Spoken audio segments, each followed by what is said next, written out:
That's one of the best vistas, if not the best vista I've ever stood and witnessed in my whole life. I don't know what to say.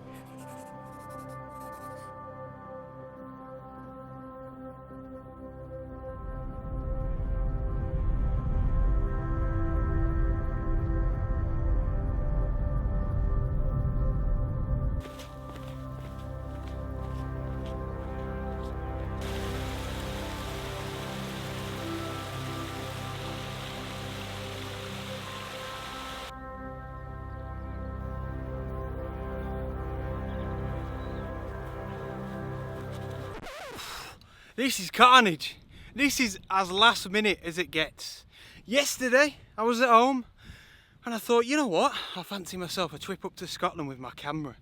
It's been ages, over a year, since I was last in Lewis and Harris, for those of you that remember. Because of coronavirus, of course.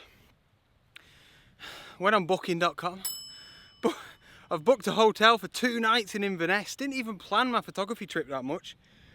Here I am, after a 9-hour drive, hiking up a big lump of earth. Welcome back! We're back in Scotland, guys. It's kicking off. Oh, I am absolutely buzzing. So, just to give you guys a little bit of perspective, I'm in an area, a vast, vague area of northwestern Scotland, of the northwestern Highlands, called Assynt. Now, here's the perspective, because a lot of you won't have even heard of that. If somebody said to me, Henry, I'll take you anywhere in the world, all right? You've got 2 nights. Bearing in mind we've all been in lockdowns. You've got 2 nights anywhere in the world for photography. Where would it be? Assynt. So that's how buzzing I am. This is huge for me. Honestly, this is my #1 destination on planet Earth, all right? These mountains in this area, I'm absolutely overjoyed, more so than usual. So I'm hiking up a hill. We'll get into it a little bit more actually. I need to get a bit of a wobble on and we'll get into that as well. Absolute carnage. So I'm up for the sunset. The views, let me tell you, just stick around. The views are going to be unreal. Perhaps some of the best views that have ever been on my YouTube channel. That is a bold claim, like. I'm standing by that. But yeah, I need to get a bit of a wobble on. I don't know the area. I'm going to treat it like one of my Wainwrights down in the Lake District. Don't know it. That's a good thing. We'll get the camera out when we fancy getting it out. Most of all, we're going to enjoy this, guys. Stick with me. I'll chat to you in a bit. Let's crack on.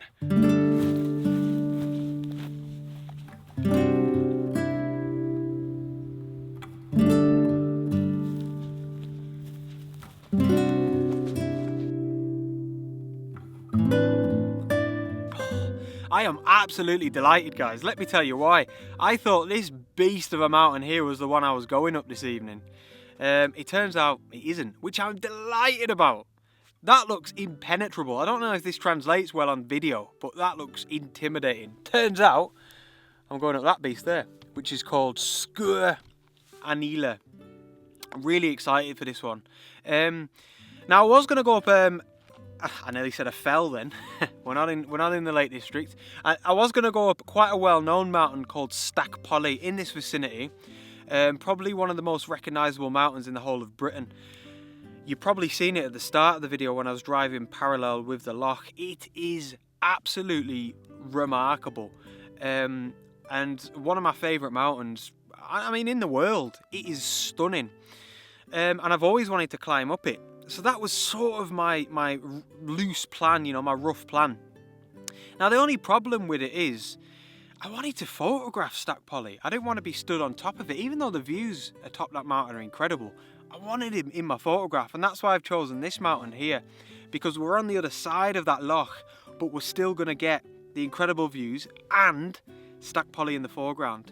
That incredibly shaped, the form of that mountain is going to be in my photographs. So I'm well excited for that. Now, to be honest, this is one of those hikes that it kicks off when you reach the summit. The walk so far is a little bit uninspiring. It's very moorlandy, but we're going to get choke slammed when we reach the summit. Them views are going to be sensational. I mean, I shouldn't say that because we're getting some stunning views over the Summer Isles and back to the south. I mean, it's looking incredible, to be fair. I should zip it. And I'll probably get the telephoto lens out in a minute. You know, it's nice to get some photographs on the way up as well. Not just be reliant on the summit, but yeah. What a treat to be here. What a treat indeed. So I'm about halfway now. It's a little bit easier than I thought. I probably overestimated a little bit, which I never really mind. It's better than being the other way around, isn't it? So yeah, I'm going to carry on. Like I said, fingers crossed. Hopefully get the telephoto lens out in a minute, because that is looking absolutely stunning. Living the dream.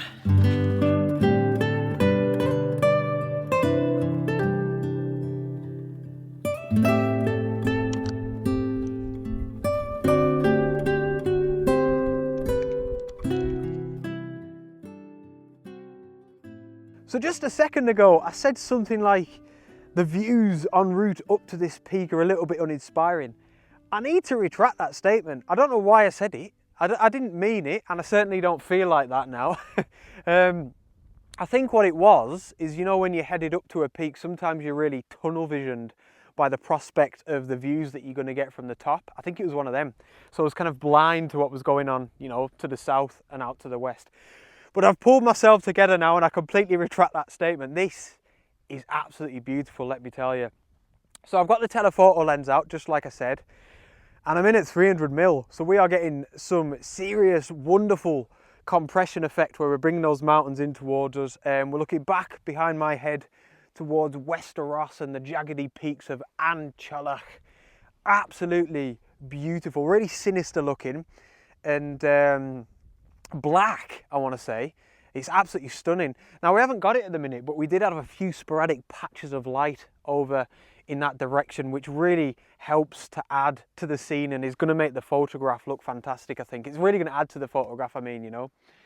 And then just to the right-hand side, we've got this peninsula here where we've got these more subtle dome-shaped peaks.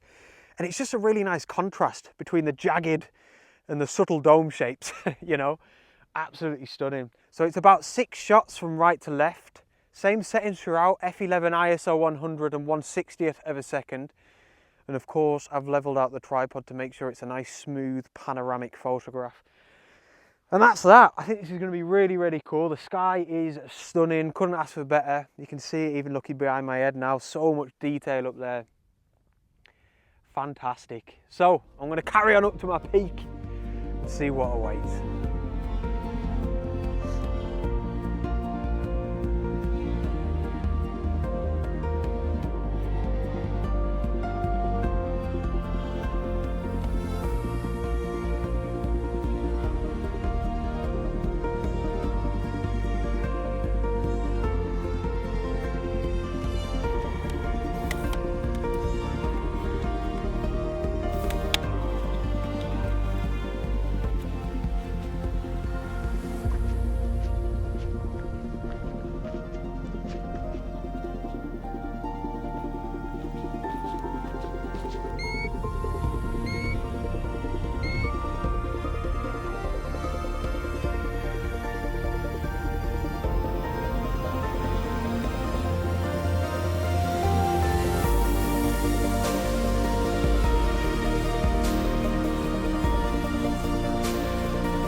Mate, I cannot describe to you how stunning that is. That's one of the best vistas, if not the best vista I've ever stood and witnessed in my whole life.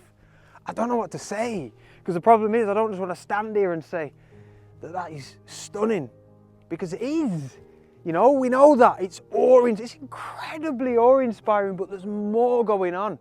You know, this is me standing here looking across a landscape and falling in love with it, and just taking a moment to realise that this is planet Earth. This is the planet that I live on, this huge rock. And you have problems and worries and anxieties, but really, I don't know what I'm on about. That is just so beautiful. That's better than I ever could have imagined. So we're at the summit, and the contrast between coming up that way, where it's basically like horizontal, to here. I mean, I don't want to go too close to the edge. If you're scared of heights, you don't want to be stood here.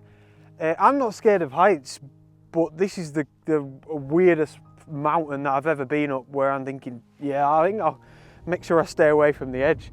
That is just straight down. I cannot get over this vista, man. It is beautiful. I'm so glad that I made that extra effort. It was about an extra 45-minute drive, probably about an extra hour-long hike, so that I could stand here and look down at Stack Polly across there. Such a privilege to be able to stand here. Never mind photograph it.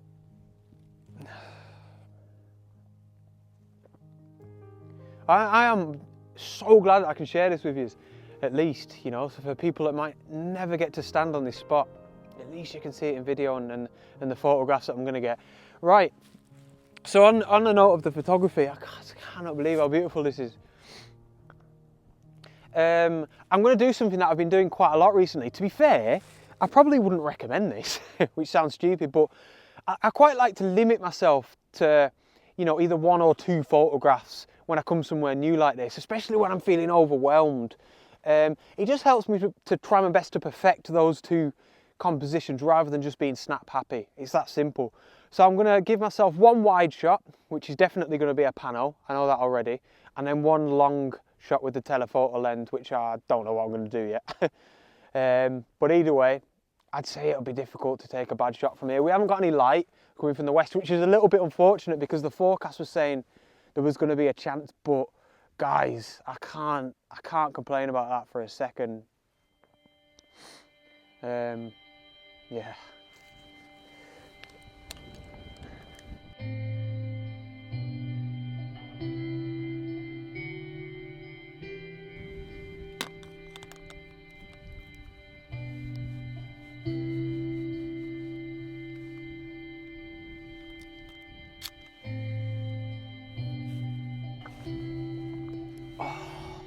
You know what, I've never stood and looked at a vista like this. I'm just staring at it, trying to figure out if this is real life. Because honestly, it probably even looks like it on the video. It looks like some sort of fantasy world. Or like, if it looks like a photograph, it looks like a painting. It's so gorgeous, honestly. So I'm lying to you, by the way. I've got the long lens on. I'm taking 2 shots with the long lens, and then I'm going to take my pano with the 16-35. It's because I want to take a pano on the long lens as well. So I'm taking 1 straight shot back towards Stack Polly in at 100mm. It looks wonderful on the back of the camera, at least, because right off in the background it looks like it's raining. It's really grey and dark and atmospheric, and like I said before, we haven't got any light. This is what I've got. This is what I've been gifted after this long drive, so I'm just trying to work with it, you know, make the best of it. So yeah, really atmospheric, that one. But this shot that I'm taking now, you see I'm in portrait dimension here. Pretty much exactly the same concept as the pano I got earlier when we were looking back towards Wester Ross. 5 or 6 shots from left to right. I'm starting here at Stack Polly, and I'm going to finish, I think he's behind the camera actually, over there at Culbig, that sort of triangular shaped peak. Because that is the bulk, that's the bulk of the beauty, you know. And yeah, really simple. I think that was just over 70mm. But what it is, I keep banging on about this. It'd be such a shame to come up here and, you know, fire off shots at 11mm, because you just lose that grandness, that beauty that I'm seeing through the human eye. What is it? I think, if you know, correct me if I'm wrong on this one, and I don't actually think it works like this, but I think like the human eye sees at 50mm or something, probably on like, I don't know, a full frame. So if I'm getting like 70mm and then doing a pano, it's going to be very true to life as I'm seeing it, as I'm studying. I really hope that makes sense. Whereas if I shoot at 11mm, it's not fisheye, but imagine what a fisheye does. Everything looks tiny, doesn't it? And weird off in the background. It's unnatural. So I'm just trying to make it look natural by doing a pano this way. So I see this as like, it's a wide shot, but I'm retaining the grandness of what I'm seeing out there. That is so gorgeous. I might take another one actually. It's looking more atmospheric. Look at that. Can you see that there? Ridiculous. F11, 1/4 of a second, and ISO 100 again. Same all the way across. So I'll show you these shots now. There's probably going to be 2, like I said, and then I'm going to get the 16 to 35 out and do a pano with that, because we've got a couple of really small locks or lock hands down here right in the foreground. So I need to get a little bit closer to the edge. I'm not going to be silly, but I want to get them in as well, just for a little bit of variety. Ridiculous.